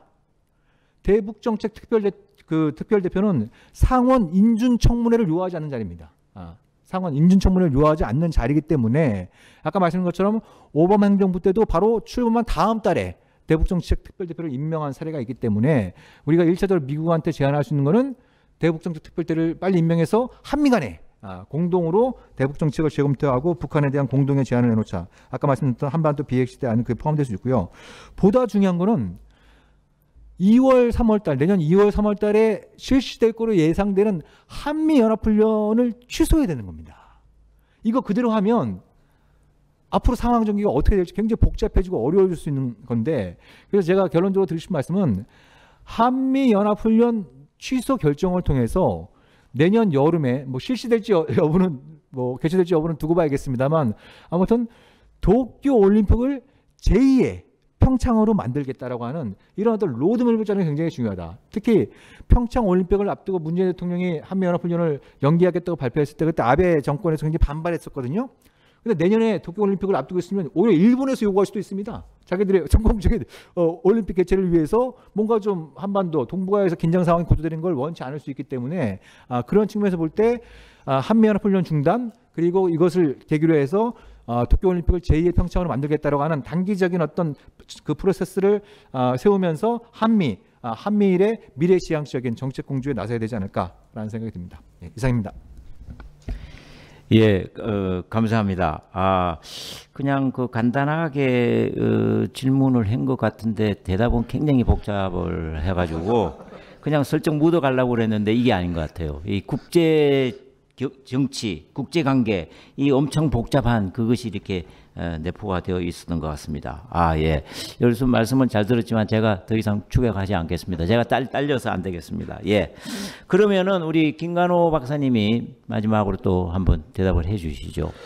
네, 그래서 그 작년 식량 부족을 극복했다는 것보다는 좀 단기적으로 해결했다고는 봐야 될 것 같고요.